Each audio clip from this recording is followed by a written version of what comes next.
get my 6. What's up, everybody? Welcome back to Homesteading Off the Grid and to another reading from October Nights Part 2, 31 more tales for the Halloween season.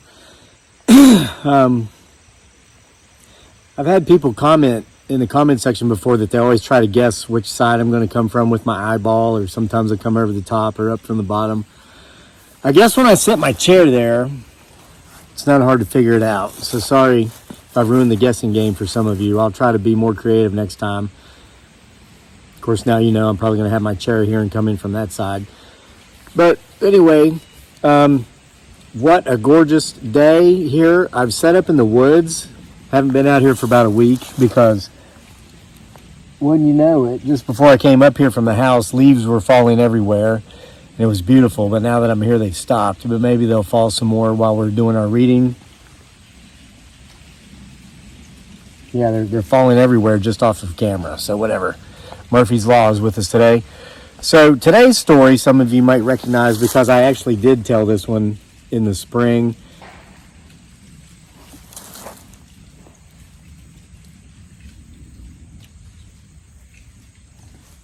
All right. I think this may be the last, though. We're on October 11th now. Story called October Rider. Rider, not writer. I think other than this one, there's only one more that you've heard parts of before. The rest are going to be entirely new to you, I believe. It brings to thought the question about energy. You know, they say that energy can neither be created or destroyed. It just gets passed on. It goes elsewhere. Even a drag racer going at full speed has all that energy. That energy never disappears once it's expended. It just gets less and less, reverberates somewhere through space and time forever. So if our spirits are energies, is it possible? This story that's coming up, Ghost Rider, it's not unlike many stories of its kind that's been told throughout centuries, which leads me to believe there absolutely is something to it. Now, definitely be getting my 6, because not only are the potential Bigfoot Sasquatch starting their migration again, their fall migration period, because they are heading further south for warmer temperatures as winter is approaching. But watch for these deer. We've had deer in the videos come pretty much 7 or 8 feet away. I'm breaking a record here this October for the most time spent outside. Because basically, if it's daytime, the weather has been so beautiful so far, I'm outside. I'm either catfishing with my wife, or hiking with my wife, or running or mountain biking. Or, as is the case for most of today, I've been sitting out in the woods and in the meadow and in the yard just reading.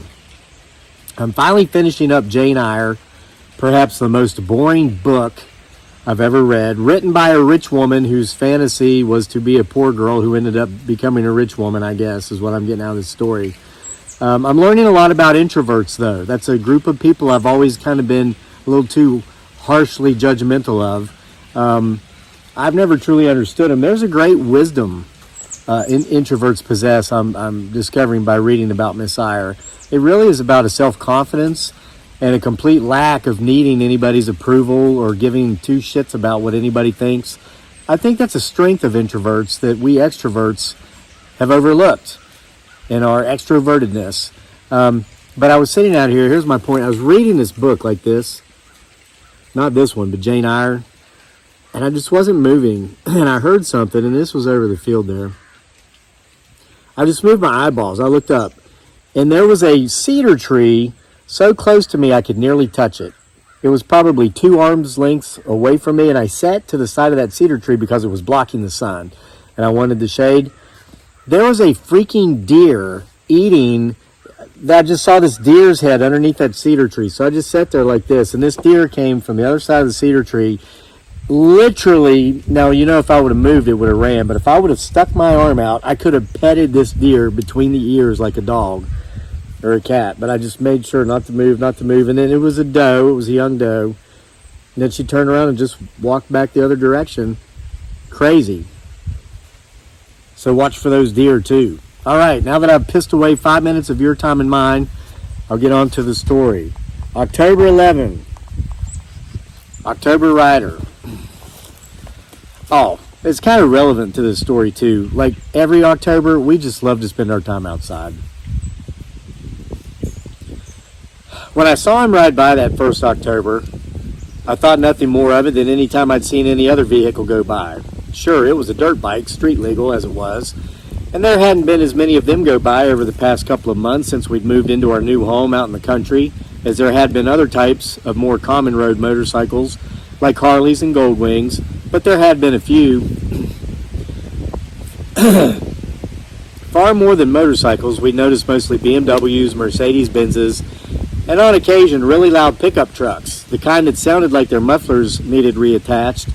But having grown up in nearby Appalachian, where this would be the case for said type of trucks, I completely understood that the owners of said trucks where we live now in affluent Albemarle County, Virginia, actually paid extra to have them sound that way. Odd how so many of the affluent country types want to look down their noses on us dumb hillbillies from West by God, Virginia, yet intentionally pay good money to emulate part of our lifestyle. I guess everybody wants to be a hillbilly until it comes time to actually be a hillbilly. But I digress. You know, it's like everybody wants to be a badass till it comes time to do badass things. I guess the only reason I paid him a little more attention when he came through the next October was because we'd lived on our slice of heaven in rural Virginia for more than a year by then. And though we'd seen many of the same old loud trucks, Harley Davidsons, and of course, being in an affluent area, the countless Mercedes, Benzes, and Beamers go by, and all the same ones over and over, we had not seen this mysterious motorcyclist, this October rider, since the previous fall. That's odd, I said. What's odd, my wife said. We'd been eating lunch outside, enjoying the beauty of the changing leaves around us. Do you remember that guy riding by here last year, around the same time of year? No, my wife said, and then she stood up and took my empty plate, along with hers, into the house, as if I'd said nothing. By the third year, as well as the fourth, there was no denying it. The same rider, our October rider, came by the house, seemingly on the exact date in October. I know it was him. He wore a bright green helmet, a bright green motocross uniform, and his bike was bright green as well. I would guess it was a Kawasaki based upon my memories of riding dirt bikes myself, along with my childhood best friends when we'd been teenagers nearly 40 years ago, back in Appalachian. I'll never understand the passing of time, at least how the passing of time feels. When one is bored, as everyone knows, the day can seem as long as a month. When how time flies when you're having fun.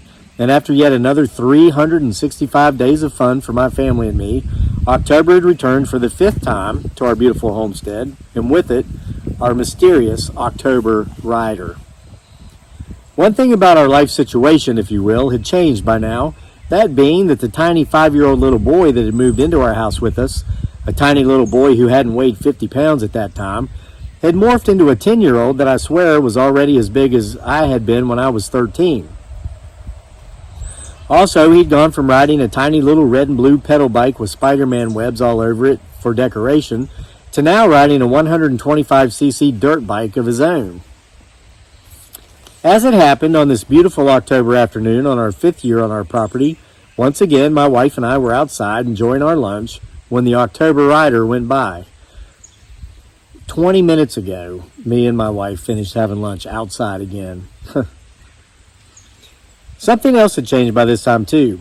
I'd gotten to know all the old dirt roads and trails surrounding our home for miles and miles very well by way of running and mountain biking on them near daily. Also, while my son was in school, on many beautiful days, I'd taken his dirt bike out for a spin.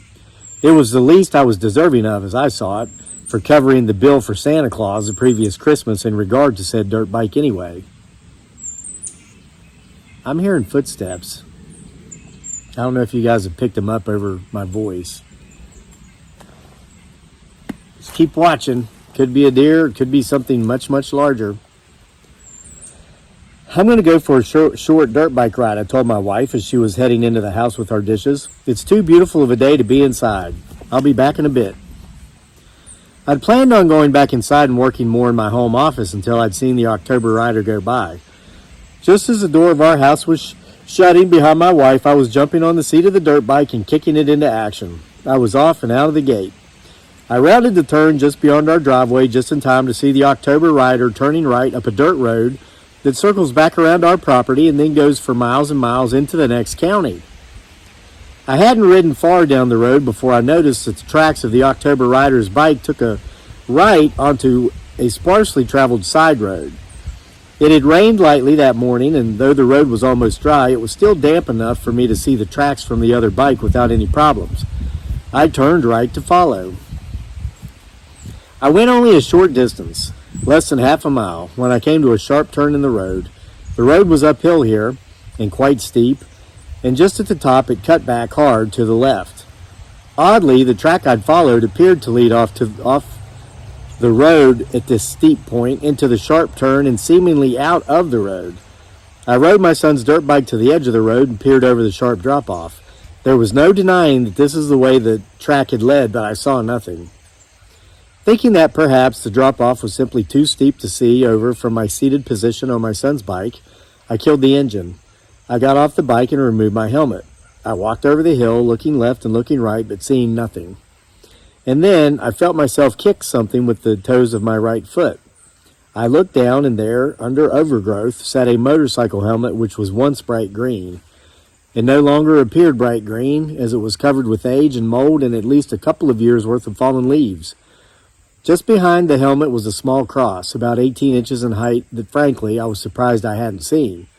And under the leaves around the helmet and the cross, I found various artificial flowers, the kind one sees in cemeteries, and I could tell from their different degrees of disintegration and wear from the elements that they'd obviously been brought out and left at the site over a period of several years. Slowly, I made my way back up the hill and to my son's motorcycle. I glanced around, and sure enough, this is where the mysterious track left by the mysterious rider, the October rider, ended. No fresh tracks extended down the hill from which I'd come, and I would have seen him if he had turned and gone back anyway, or around the sharp turn continuing in the direction the road led. It was as if they had merely vanished. I'm sure we'll see our October rider pass by our property again this year. Haven't seen him yet, but I'm waiting on him. And the chances are good that when he does, my wife and I will be sitting outside, eating our lunches and enjoying the beauty of the changing leaves. I'm sure since it's new, my son's dirt bike will still be in excellent running shape. And I'm sure when the October rider passes by, I will not be following him. The end. So we probably should have been watching for a motorcycle while I read that one as well.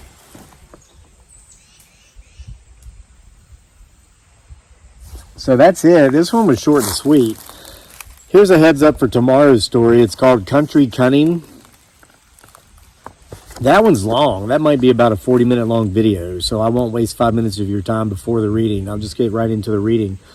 What I'll say about that one, okay, is I've written about a dozen full-length novels, literally dozens of short story collections, mostly because of the Bigfoot Sasquatch Files series. This story I'm going to read you tomorrow, Country Cunning, frankly, I feel is the greatest piece of literature that has ever flowed from these fingertips. Yeah, well, I read that, and I did 5 drafts on it, and did an extra edit to it before, submitting the others, and I left that story saying, wow, I can't believe I actually wrote this. So it's a little spooky. It's perfectly fitting for this book. If you didn't buy this book and if you haven't read that story, you definitely do not want to miss a reading of that story. And since I have you here, and this was a short story for a few more minutes, I want to direct you all once again to Jim Stump's channel called Counselor's Couch 101. I've been putting his videos on the community section of this channel as he publishes them. He made a powerful one yesterday that really struck home with me, and I think it's worth a watch for all of you. It deals with, I'll talk about how it was for me. I have a character defect that I despise. It's a personality trait. It's a behavior. Pick whatever title you want to give it. But it's something that I completely do not like. And when I see it in myself, I want to kick myself in the pants, because what it is it's judgmentalism, judgment of others, judging. Jim's video, he talks about how we all say we're not going to grow up and be like our parents. Perhaps the ugliest trait I saw in my father, and the one that I never wanted to repeat through my own actions, was judging. He was the most judgmental SOB I ever knew, and it was very ugly. It was ugly to watch it, and I said, my God, I will never be that harsh on people, especially people I hardly know, and especially people that never did anything wrong to me, you know. That's just what he was like. You could say something good about somebody. Oh, I just met so-and-so, or I know so-and-so in the community. I really enjoyed talking to them. And out it would come, all the judgments, all their shortcomings, all their wrongdoings. Jim really made a great video on why it is that we do that which we promise ourselves we never will, and pick up the most unattractive traits from our parents. And he mentions how we also pick away. I give my dad kudos. Work ethic. He's the hardest working man I ever knew. And I would like to think, I know that my work ethic I put into my writing, my social media, and any endeavor I've ever done, even athletics, came from viewing that example. I knew that, okay, if you're going to do something, do it well. And if you work hard, you almost can't fail at it. So there was that positive attribute. But I don't want to give away the word. It's a word known commonly in the circles Jim works in, but it's a word and a description and explanation of the word and why it is we do these things that he put into words much better than I ever could. So at this point, I would like to humbly ask you to go to Counselor's Couch 101, listen to Jim's videos. He's got a picture of an actor on there, and the name of the actor is slipping my mind. He told an amazing story about the actor and how this actor went through this same situation, and it was affecting him 60 years after his last contact with his father, a man who had certain traits he didn't want to repeat, but he was still doing it. How, after 60 years, is that even possible? 60 years with no contact. Well, Jim explains it in his video.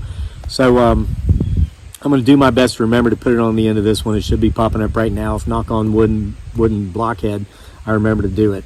See you for more tomorrow, October 12, when we come back and read Country Cunning, frankly, the best literature to ever flow from these fingertips. See you then.